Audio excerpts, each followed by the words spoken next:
This week on Dedicated Discussions, Nintendo announced their affiliate ad program for YouTubers.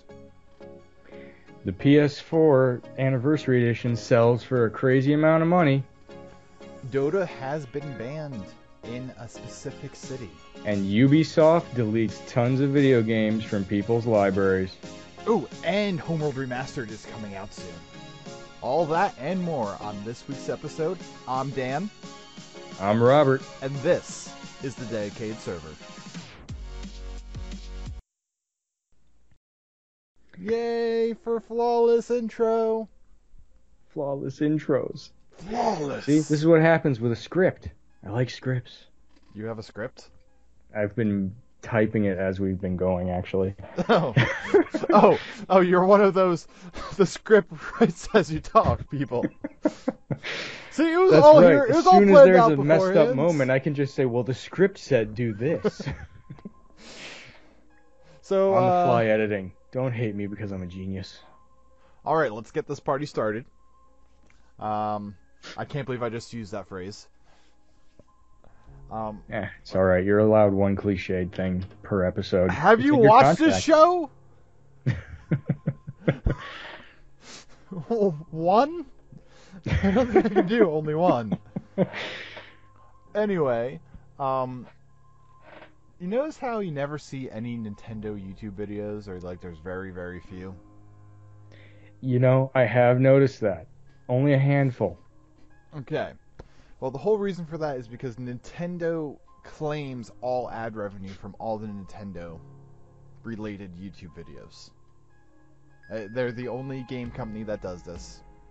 Don't ask me exactly why. It's probably because they don't push out as many games as the other companies. Even though they have enough money to live off the interest for years and years right now. And over time, YouTubers have become kind of frustrated with it. So what they decide to do is release the travesty that is the Nintendo affiliate program for YouTube. Basically what this is it gives you an opportunity to get paid for having Nintendo-related content, but it does it in the most asinine backwards way I could possibly think of. Elaborate for all of us that are wondering. Basically, what happens when you post a normal YouTube video, even with the Content ID system that YouTube has now, is you post a video, it gets checked versus copyrighted material after you post it within the next day or two, and if it gets matched, they get the copyright stuff. If not, then you get to get your ad revenue for the video.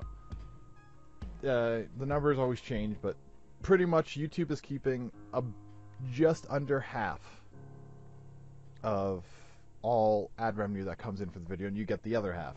At least this was the last time I checked the stats. I should probably check in on this since I've run a YouTube channel. Yeah, that might be wise. You would really like to know how many pennies are trickling in. They were 6 last week. Oh my god, that's 3 times what I imagined. But anyway, so Nintendo, instead of just saying, "Oh, hey, you can't run our stuff," and taking all the money, is saying, "You know, we'll make this deal with you. You can submit your video to us, get it approved for ad revenue. We'll let you know in 3 days' time. Then you can run the video. But YouTube is going to be sending all the ad revenue to us first, and then within the next 3 months maximum, you're going to be getting half of what we got to a PayPal account." It's so simple. Do you not see the red tape? Like, The red tape. Non-existent money is going to be jumping around through time zones and economic systems before it ever comes back to you. It's brilliant. It's so brilliant, it's scary. That's why it had to come from Nintendo. okay, let's work backwards with this. I understand why they're sending it to you after the fact, because they can't expect YouTube to change their entire ad revenue system just for Nintendo videos. because then they'd be splitting that revenue in half to go to different sources. It's just a whole lot of paperwork for YouTube that they don't really need to in the first place because Nintendo's being a jerk about YouTube videos. Going behind that, just let the people freaking play the video games. Yeah, they have to somewhere in there they have to be like, hey, aren't we kind of like, taking away a lot of free advertising? That's what YouTube is these days. About, I want to say a good third to half my video game library in the past year that I've bought have been because I've seen awesome YouTube videos about those games. I second that. And on top of that, it's just they're trying to have their cake and eat it too. They're trying to have the people have the free advertising for them, while still getting paid for those people giving them that free advertising. Well, it is Nintendo. They have been around a while. They may need to pinch pennies. Not after Super Smash Brothers and Amiibos. I don't know what to say, man. It's Nintendo. I know that they've always been a little quirky on this stuff. I mean, like, I hardly ever do a Nintendo story on this channel because the first 2 or 3 times actually that we did Nintendo stories and we had like some images or footage, we got hit with copyright notices saying that Nintendo's taking all money for this video. Now, I mean, we don't really make money off these videos, and it's more because we like it, because let's face it, about a good like 5 to 12 cents a video isn't going to be the reason why we keep doing this. But it's a labor of love, folks. You need to watch and support us. Please. We're filming this in Dan's van right now. You understand how dire this is? Watch the videos. We just don't. We want to be loved and accepted by you people. Anyway. I don't want to go through the trouble ever since that happened. Yeah, that would just be too much red tape and bullshit to deal with every single time you showed half a second of a clip from I'm assuming like even a 20-year-old Nintendo game they'd probably hit you with stuff on? Yes. I showed a clip from a trailer that they had once, talking about a specific spot of a trailer, and I got hit by a notice. A trailer. Well, like, that's basically saying, oh, hey, here's another spot where you can view this trailer. Considering half the time the trailers don't even contain actual game footage when they're that old. Yeah, seems a little unrealistic. Yeah, it's like, I'm running your trailer for free, Nintendo. Yeah, Nintendo, we're doing you a favor. How about returning the love? All 61 subscribers. Anyway, I don't want to talk about Nintendo anymore. It's actually getting me frustrated. Yeah, I can hear it, and I feel it. So, insert Jeremy segue? Insert Jeremy segue. Segue!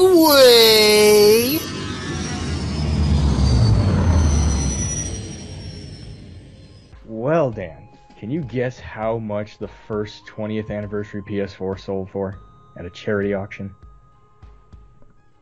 Well, console price is about $350. Well, they're running on eBay for a few grand. Let's say at charity auction, my guess would have been like 15 grand. Ouch! Not even in the ballpark, Dan. I'll give you one more guess. Was it really good or really bad? Really bad. You got to go much higher, my friend. No. I'm saying not my guess. Oh, so it was a good price for it. Okay. Much higher. Are we talking like 50, 60? We're talking sell your house prices here, Dan. The first 20th anniversary PS4 sold for $128,000 for charity. For charity, okay. And this was the first one ever made? The first one ever made, out of apparently a very limited run of 12,300, I think they said. Yes. Remember that. Like, people were going crazy over it that week. And eBay was blowing up with the price. That is a lot of money. But that is some serious dinero. I mean, like you said, it's also for a charity auction. I'm seriously hoping that is the reason it was that high, yes. But it is for a good charity auction. It's, Yes. I guess, a generalized help children kind of thing. There aren't a whole lot of specifics in our news source for this one other than the price, which is shocking enough. Well, I mean, that's the part everyone cares about. Let's be perfectly honest. And this was the one with the serial number 000001, right? Yes, it was. Uh, The first one off the line still smells of new console. I mean, it's the same concept of people buying the first edition of a comic book.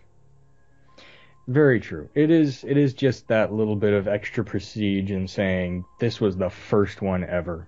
I mean, truthfully, I don't think the price would have gotten anywhere near that if it wasn't for a charity thing. But it does make me happy that it did get that high. Didn't Sony say that it was ridiculously beyond their expectations? Yeah, I got nothing on that part. I could have sworn they said that somewhere, and I mean, 128 grand for a console. Sell your house prices, man. My house is not worth that much. Yeah, I know what you mean. Well, alright, it's not sell your house prices if you're living in Southern California. We'll be clear on that one. This is sell your house prices if you're living in, Northeast Ohio, where I'm at. Okay. Okay. Now, part of this has to do with the freaking nostalgia factor also, right? Oh, definitely. I mean, who doesn't want a old school styled PS4? I mean, apparently everyone wanted one because they sold out super fast, and you now need to be a freaking 100 grand there. No, now you just need to be suicidal and on eBay, because let's face it, there's probably going to be a bunch of those on eBay at some point. Who knows, 128,000 might be kind of light by then. I mean, they've been on eBay, but Jesus. I mean, it's now officially too rich for my blood. It was too rich for my blood the moment it went past what I paid for my PS4 now. $500 is I would have already hitting deep. I would have paid like an extra 100, 150 for that. Like, I see that as a justifiable price for an Anniversary Edition on a console. Personally, to me, just for the aesthetic appeal, no, like $50 more maybe. But if it came with something that really brought out the nostalgia, like let's say it came loaded with the first 10 PS1 games that they ever created, I would shell out like an extra 150. Do you know how much? Like, that would have been gone in minutes. I know. It would have been triple the price. And that charity would have been set for life. Way to go, Sony. You dropped the ball. You want more games? Still, we applaud you for raising money for charity, Sony. Well done. Alright, that's enough. I would be applauding, but I have a cat demanding attention right now. You and your cat. I know. She's so needy at this time of night. Is she walking across your keyboard right now? No, I'm kind of teaching her not to. Thank you. Yes. Thank you. Because that I has cannot happened. take another friend's cat typing messed up messages during a Skype chat. No more, I say. So, Robert. Yes, Dan. Guess what time it is? What time is it, Dan? It's Segway time! Segway!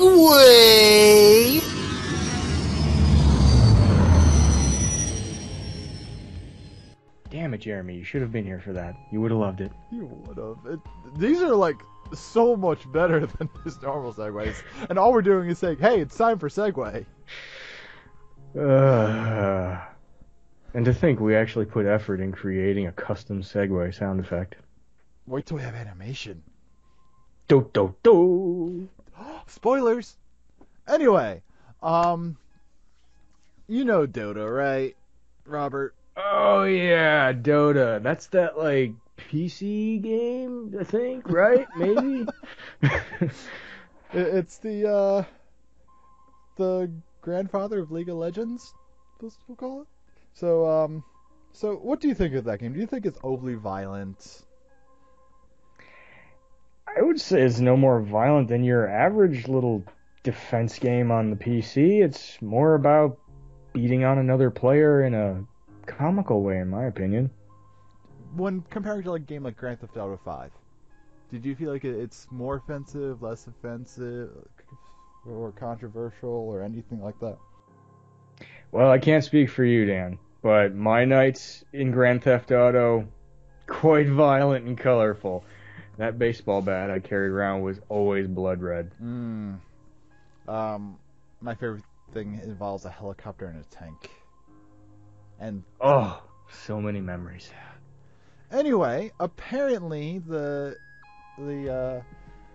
city officials in Philippine City have decided that it is in fact a game that is far too controversial and offensive and needed to be dealt with. What? Yeah. Oh my God. Jeremy, you're right here with us apparently. I'm sorry, I was channeling Jeremy for a moment there. It won't happen again. Or will it? See, I don't even need you, Jeremy. We've got your replacement right here after one day. Basically, Dota has been banned from being played in Philippine City. Completely banned. How? Like, anyone who's played Dota realizes, comparatively, this isn't a very, very offensive game. Now, there is a bit of backstory to this, involving two players getting killed and stabbed and all this over the game. But let's be first honest, do you think the game influenced this, or the competitive nature of the players influenced this? Oh, come on, there's no question, the competitive nature. The game is, at best, I would say, cartoon-level mischief violence kind of thing. And moving past that, do you think that these players hypothetically could have gotten into the same situation in another game? I think they could have easily gotten into that situation with almost any other game. Competitive nature is very generalized. I mean, I know some people who used to play on like professional circuits for video games, and it is pretty freaking cutthroat between the trash talking and it's like fight night with controllers and energy drinks instead of alcohol. But yes, plain and simple. Like, I read this. Someone made a joke the other day, which I find amazing and so accurate, where it goes like, scientists are trying to figure out how Canada's murder rate is so low while playing video games and watching violent movies. I think that's a question for the ages, Dan. It doesn't have to do with the games or the movies themselves. I feel like it has to do with just the culture and environment. Like, all this is doing is make people want to play it more, in my opinion. I mean, in school, whenever you're told you couldn't have anything, what did you want? Of course, you wanted the thing you were told you couldn't have. Exactly. And it's something that's so ingrained in these kids there, because online gaming is different in other countries than America. I mean, the great majority of Americans have good internet connections, or at least good enough to play online games on. Okay? It's a comparative, subjective thing. But you can play from the comfort of your own home. Yes, there are some places where you go to internet cafes to play these games, but in other countries, the grand majority of these games will be played in these internet cafes. For reasons such as internet cafes have the fast internet connections that you can play on, or it puts you in the environment of other players. So the ban is banning all internet cafes from allowing players to play it. But they're just going to replace it another month down the road with another game. Or they're going to go someplace else. I'm sure the town over has internet cafes. I think you're right. I think it's going to do almost nothing to stop them from playing it. I mean, hell, I wouldn't be surprised if we read in a month from now underground gaming networks are spawning all over there. Oh my god, that would be awesome. Well, The first rule of Dota Club is you don't talk about Dota Club. I feel old. Thank you, Dan. Thank you for that. hey, I love Fight Club. Okay. Oh shit! I just talked about Fight Club. Anyway, We've broken the first 2 rules about 8 times in the last 3 minutes. you broke them. That was the first time I broke it. All right, fine. I'll take the blame for round 1. You get round 2. You know what really sucks about Jeremy? The fact that he's not here. Well, the fact that he isn't here, but like because he isn't here, we can't make fun of his segues. Well, we could, but the context would be lost. Also, I'm pretty sure last episode there was some convulsing on the ground after being subjected to this segues involved. Yeah. You know, I think that's a safe bet to assume. I think it is. Yeah. Let's face it, Jeremy has a way with segues. So, segue. Segway!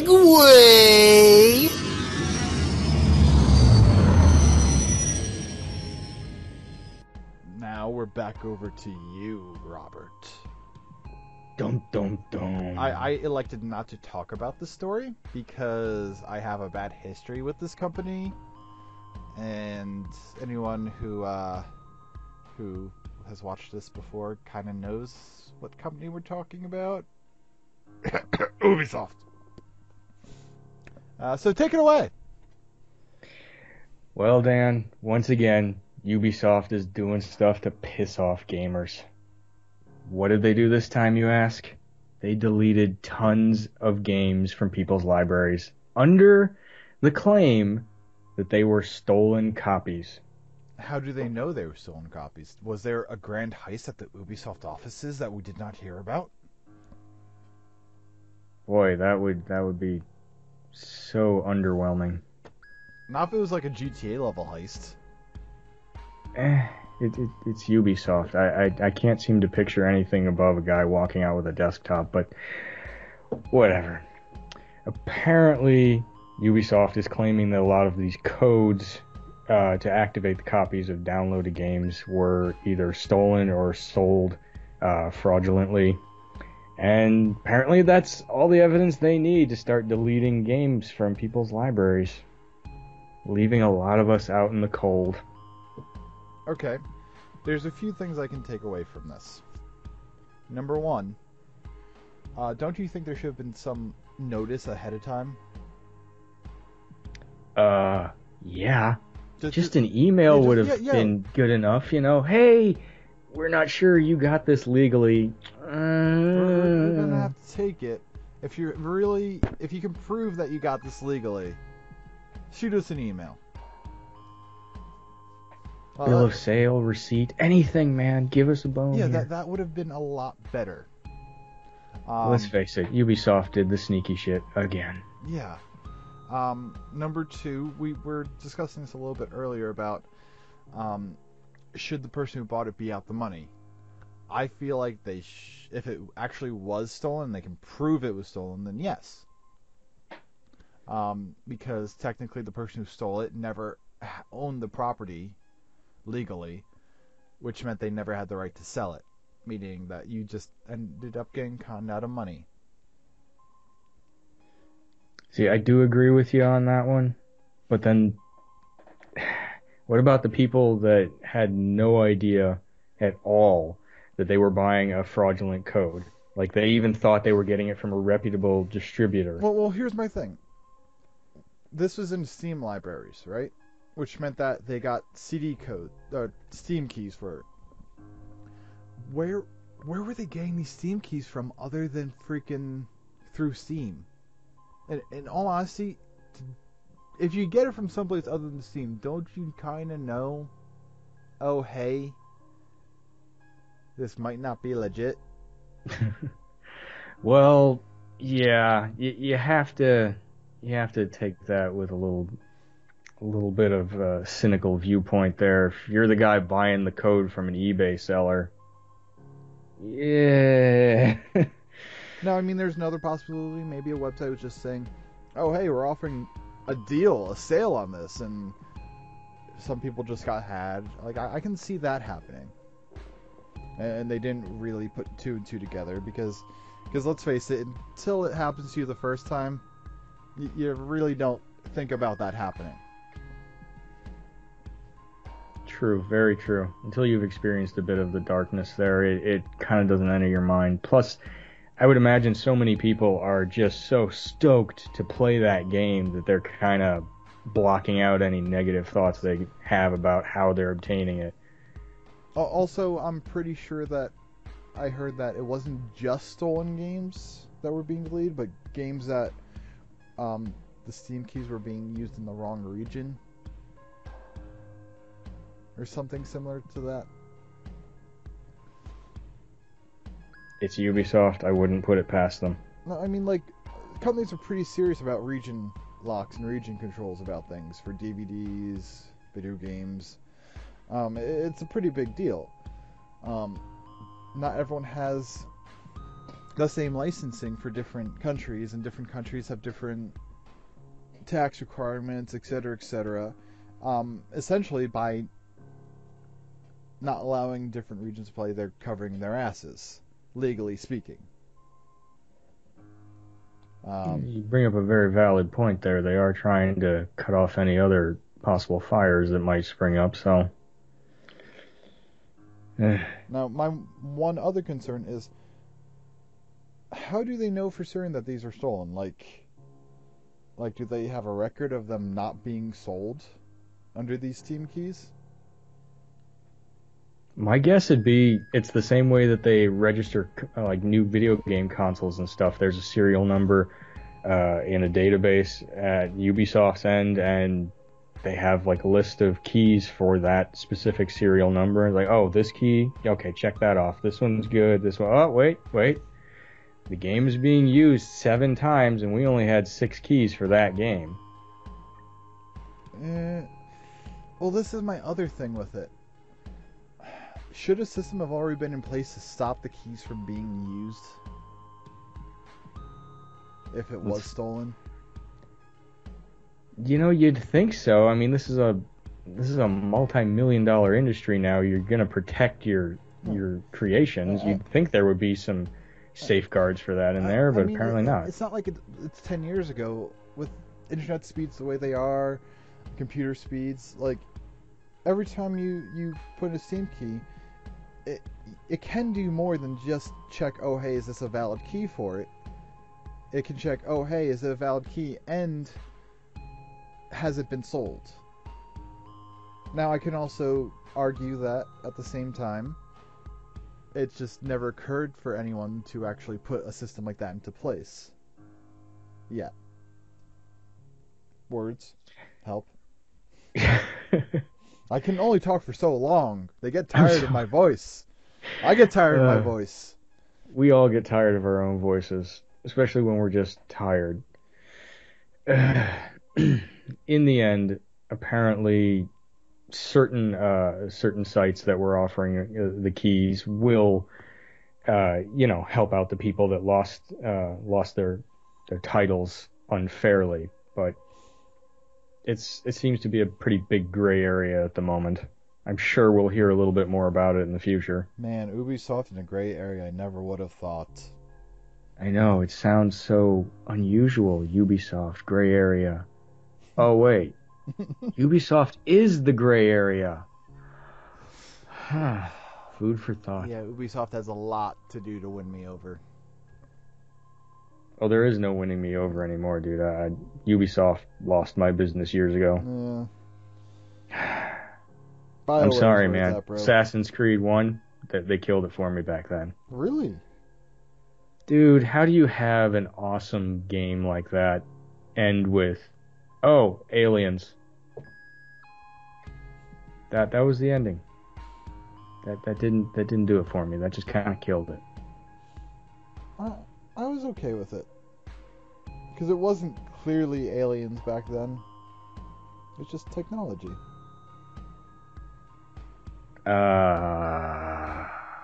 No, didn't they say during the... Did they? Or was that... I'm pretty sure they said it was alien technology that they were trying to harness. I don't know. It has been a long time. Yeah. I could be remembering this completely wrong. Because I know that was definitely brought up in Assassin's Creed 2. I'm not sure if it was in 1. You know what? I will have to track down the ending video for that and watch it again. You may be right, because I actually played them more or less back to back. So it could just be blending in my mind. So I can't talk about Ubisoft anymore. They're actually getting me more frustrated than Nintendo, because let's face it, it's Ubisoft. So Yep. I do definitely feel the drills punching through my temples right now. So yes, let's bury this Ubisoft story and hopefully not hear about it again. So, Ghost Jeremy, you are up. Segway!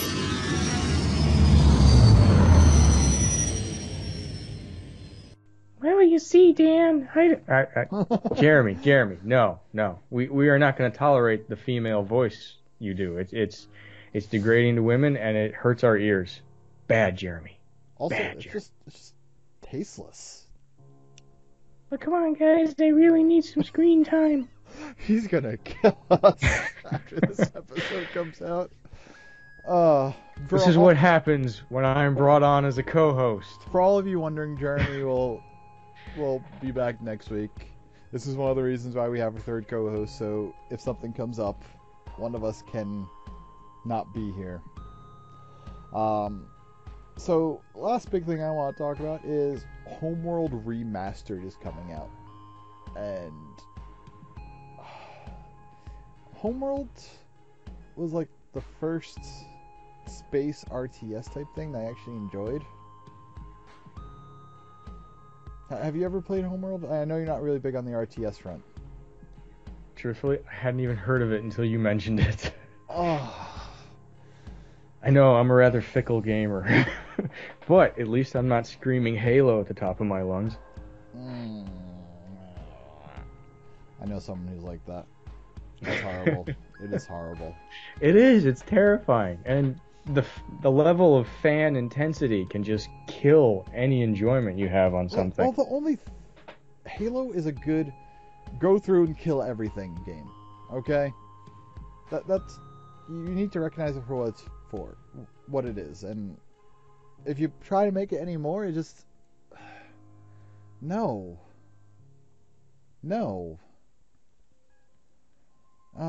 Moving... I feel your pain and frustration. Moving on. Anyway, Homeworld Remastered, 1 and 2, HD remakes, coming out next month. Me and my friends are already planning on getting it on Steam. They're the only people I play RTSs with. I never play RTSs unless it's with them.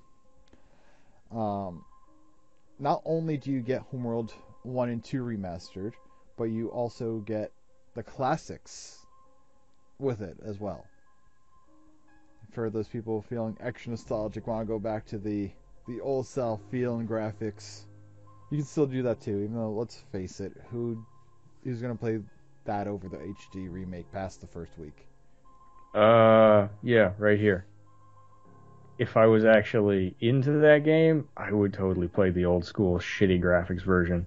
At least once, just for the comparison. Yeah, like in the first week, I would too. But like past that, I just... The HD. Unless for some reason they've reworked like the mechanics and it just sucks horribly or something. Which... Well, I suppose that's not out of the realm of possibilities. It has happened before. Homeworld is definitely an influential game for me. I wouldn't say the most influential, but it definitely... It made me realize RTSs could be more than just your standard Command and Conquer type game. Or StarCraft. So for you, this was a special game. I wouldn't say special. It stuck out, though. It stuck out. I'm excited for it. Everyone here should be excited for it. Yeah. Also, you know what else is coming out with a remaster? Did you ever play Indigo Prophecy? I never actually did play Indigo Prophecy. I wasn't aware of it until Heavy Rain. That's when a lot of people became aware of Well, see, it. that's what's weird. I liked that game studio. Like, Yeah. I have a couple of games that predate both of those that I love from them. It's I one. just never heard of it. It's a lot like Heavy Rain in the sense that it's a cinematic gameplay game. It plays out a little bit like a movie, quick time events. It makes you really feel like you're influencing it, and I love it. It was the first game I ever played like that, and it's the reason why I like Heavy Rain.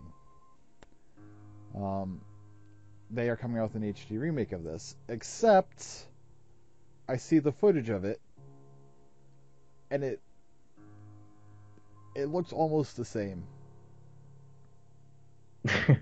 They improved the textures, I will say that, but they didn't improve the models at all. And you know what? This game is out. They announced it after it being out.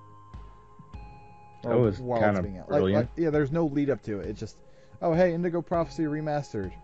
We put almost no effort into this. So this is obviously one of those cases where they just said, you know what, let's just scale up the resolution and call it a day. That's what it felt like from the trailer. Now that being said, I will probably actually buy the game simply because it's a good game and I don't have a copy of it anymore. It would be nice to have in my library again. You know, odds are I will probably snag a copy as well just so I can play the damn thing finally. But it goes from like a pretty like kind of straightforward game to like a really trippy one. Yeah, but isn't that kind of par for the course with that studio? Yes, which is one of the reasons why I like that studio so much. That's Fahrenheit. Quantum Mechanics, isn't it? Well, oh yes, it is Is it Quantum Mechanics? Well, I know they were involved with Heavy Rain. Yes, I'm pretty sure. I mean, if no one here has played the game or you're looking to put it back in the library, Indigo Prophecy or Fahrenheit, depending on what country you're in. Great game. Woo! Confusing titles. Yeah. Is there anything else you'd like to talk about? Apparently scientists have figured out how to unboil a hard-boiled chicken egg. And that Random relates thoughts. to gaming news. How? Gamers looking for a balanced breakfast solution? I got nothing, Dan. I got nothing. That's why you don't boil the egg in the first place. Oh my god, it's so simple. I figured Why did it I out! think of that? It's the simplest solutions that You know, they should really have two shelves at the grocery store. The boiled and unboiled eggs. That would just simplify everything. They kind of do. What will they think of next, Dan? Oh, I learned so much here. I take it you're not a grocery connoisseur like myself. No, I don't hang out in the egg aisle all that often. Well, I have to get to it past it because it goes to the cheese. Wow. Mean Apparently cheese, every man. grocery store has a very similar lineup. Yeah. They do. It's been actually proven that they do. Like, Dude, I really don't pay attention at the grocery store. That, for some reason, just popped out of my skull just now. Because in my grocery store, the local one that I usually go to, that's how it is, like, eggs, dairy products, yogurt, milk at the end. Let me put it this way. I don't navigate grocery stores by looking at the signs in the aisles. I navigate grocery stores by looking at what food items are near me and determining the range of aisles that food item I'm looking for could be in. Wow. You just made grocery shopping seem complicated.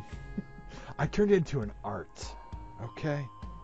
No, what I do is art. What you just did is, like, high-level theoretical science revolving around which eggs you should buy, the brown or the white.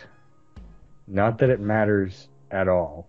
So, hey, we're talking about groceries and eggs on a gaming podcast. Can you tell people we're a little tired? I don't know about you. I'm actually probably going to have like a hardcore gaming session after this. Says the guy that took a 5-hour nap right before this. It was so yummy. For the rest of us that's been up since 8 o'clock this morning, what is it now? It's only 2:30. Hey, I woke up at 8 o'clock this morning. Yes, but then you took a And nap then I woke again. up at 9 p.m. and then again at 11 p.m. I don't care what you say, Dan. I'm calling you a cheater. Hacks. I admit it, I use hacks.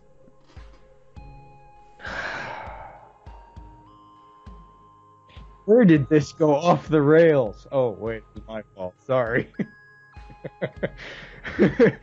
Damn that chicken story that just stayed in my head for no reason. Robert's going off the rails, so it's been nice, everyone. Go ahead, subscribe if you actually want to hear us just telling you what we think about video games every week. This is where you say, or you can do this. Or you can just listen to us every week. Or you can actually follow the Facebook page, like that Facebook page. Other than that, you can follow me on Twitter, at RadicalDan. With 2 N's. Thank you, Ghost Jeremy. And if you can find a fake one that someone may have made for Robert,